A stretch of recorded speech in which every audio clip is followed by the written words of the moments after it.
नमस्ते। Money capital channel में आप सबका स्वागत है। अगर आपने पहली बार इस चैनल को विजिट किया है तो इस चैनल को सब्सक्राइब कीजिए, साथ ही में बेल आइकॉन प्रेस करके ऑल सेक्शन पर क्लिक करें ताकि आपको शेयर मार्केट रिलेटेड अपडेट जानकारी मिल सके। तो आज हम इस वीडियो में इंडोवाइंड एनर्जी इस कंपनी का जो हमें क्वार्टर 3 का रिजल्ट अनाउंसमेंट होते हुए देखने को मिला है, तो उसके बारे में हम इस वीडियो में इंफॉर्मेशन देखेंगे और उस इंफॉर्मेशन से हम ये एनालिसिस करेंगे कि कंपनी का शेयर हमें यहाँ पर आने वाले दिनों में ऊपर जा सकता है या फिर नीचे। तो उसके बारे में हम यहाँ पर इंफॉर्मेशन देखने वाले हैं।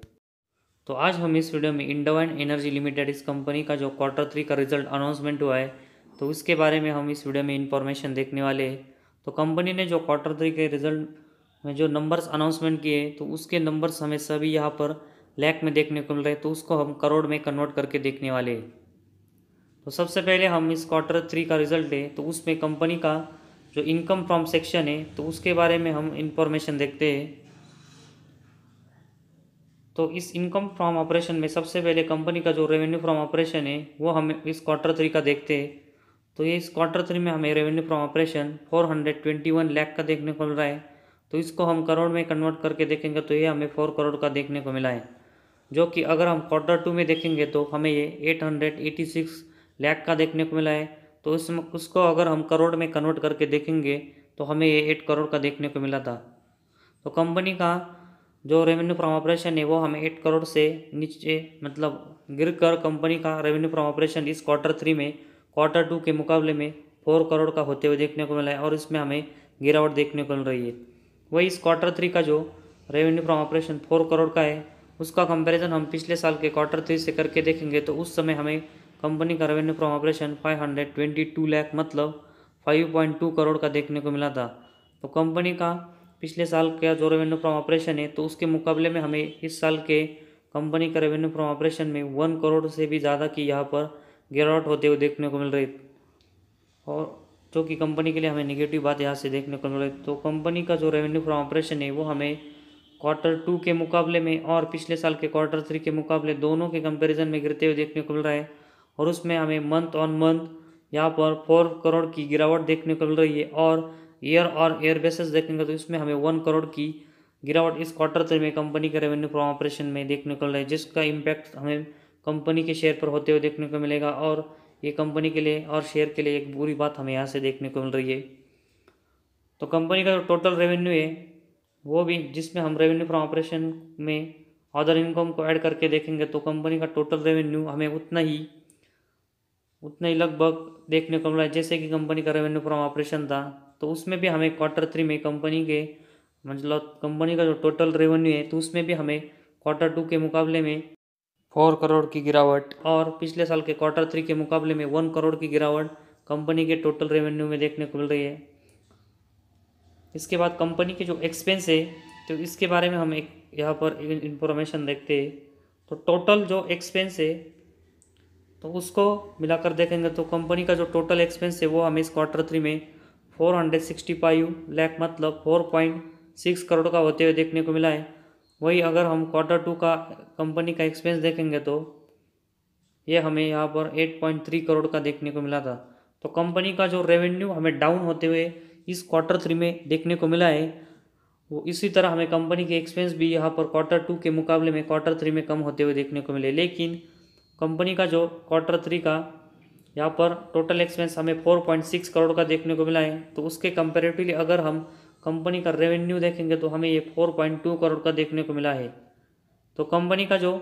रेवेन्यू है, तो उसके कंपेरेटिवली कंपनी का टोटल एक्सपेंस हमें क्वार्टर 3 में बढ़ते हुए देखने को मिला है, जिसकी वजह से हमें कंपनी के नेट प्रॉफिट पर यहाँ पर इम्पैक्ट पड़ते हुए देखने को मिल सकता है। तो कंपनी का क्वार्टर 3 का जो एक्सपेंस है, टोटल एक्सपेंस वो हमें 4.6 करोड़ देखने को मिल रहा है। वही क्वार्टर 2 का 8.3 और पिछले साल के क्वार्टर 3 का 4.7 देखने को मिल रहा है। तो पिछले साल के क्वार्टर 3 और क्वार्टर 2 के मुकाबले में हमें कंपनी का टोटल एक्सपेंस ज़रूर यहाँ पर कम होते हुए देखने को मिला, लेकिन कंपनी का जो रेवेन्यू डाउन हुआ है तो उसके कंपेरेटिवली हमें कंपनी का एक्सपेंस ज़्यादा देखने को मिल रहा है, जिससे कि क्वार्टर 3 और क्वार्टर 2 के मुकाबले में कंपनी का नेट प्रॉफिट भी हमें यहाँ पर डाउन होते हुए देखने को मिल सकता है। तो कंपनी के जो टोटल एक्सपेंस के बाद हम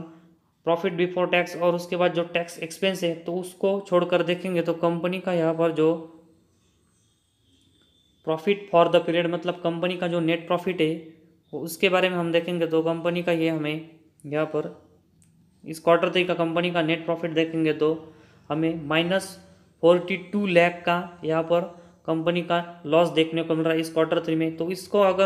इसको हमें करोड़ में कन्वर्ट करने की ज़रूरत नहीं है, ये हमें डायरेक्ट यहाँ पर जो नंबर से वो लाख में यहाँ पर देखने को मिल रही है। तो कंपनी का क्वार्टर 3 का जो लॉस है वो हमें -42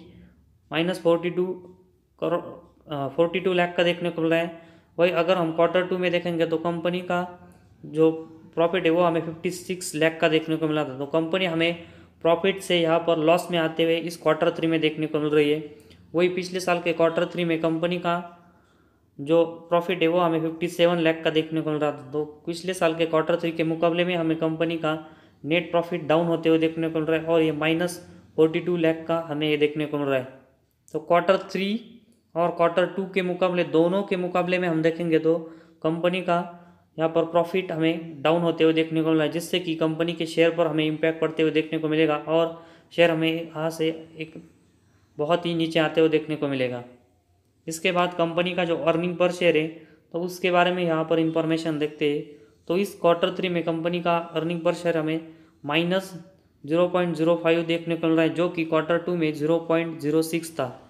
तो कंपनी का EPS भी हमें क्वार्टर 2 के मुकाबले में क्वार्टर 3 में माइनस में आते हुए देखने को मिल रहा है। वही अगर हम पिछले साल के क्वार्टर 3 का EPS देखेंगे तो उस समय कंपनी का EPS 0.06 ही था। तो क्वार्टर 2 और क्वार्टर 3 में कंपनी का जो EPS है वो हमें 0.06 देखने को मिल रहा था। तो उसके कंपेरेटिवली इस क्वार्टर 3 में कंपनी का जो EPS है वो हमें यहाँ पर माइनस में जाते हुए देखने को मिल रहा है और ये हमें -0.05 होते हुए देखने को मिल रहा है। तो कंपनी के EPS में भी हमें इस क्वार्टर 3 में गिरावट देखने को मिल रही है। तो कंपनी के जो ओवरऑल नंबर्स है तो उसमें कंपनी का रेवेन्यू, साथ ही में कंपनी का नेट प्रॉफिट और कंपनी का EPS हमें तीनों इस क्वार्टर 3 में कंपनी के खराब होते हुए देखने को मिल रहे हैं और कंपनी हमें यहाँ पर लॉस में इस क्वार्टर 3 में जाते हुए देखने को मिल रही है। तो उसका इम्पैक्ट हमें कंपनी के शेयर पर आते हुए देखने को मिलेगा और उससे कंपनी का शेयर हमें बहुत यहाँ से नीचे आते हुए देखने को मिल सकता है। तो इसी वजह से जिनकी भी इस कंपनी के शेयर में पोजीशन है और ऐसे किसी भी कंपनी के पोजीशन है तो उनको यह ध्यान रखना पड़ेगा कि 1 या 2 क्वार्टर नंबर अच्छे आने से किसी भी कंपनी में ज़्यादा इन्वेस्टमेंट नहीं करनी चाहिए और लगातार जो कंपनी हमें प्रॉफिट 5 या 10 सालों में लगातार प्रॉफिट जनरेट करते हुए देखने को मिल रही तो उसी कंपनी में हमें लार्ज इन्वेस्टमेंट करनी चाहिए, ना कि 1 या 2 क्वार्टर अच्छे आने से। ये सभी इन्फॉर्मेशन हमें इस कंपनी क्वार्टर 3 में देखने को मिली है। तो आज हमारे इस वीडियो में बस इतना ही। अगर आपको हमारा वीडियो पसंद आया तो इस चैनल को ज़रूर सब्सक्राइब कीजिए।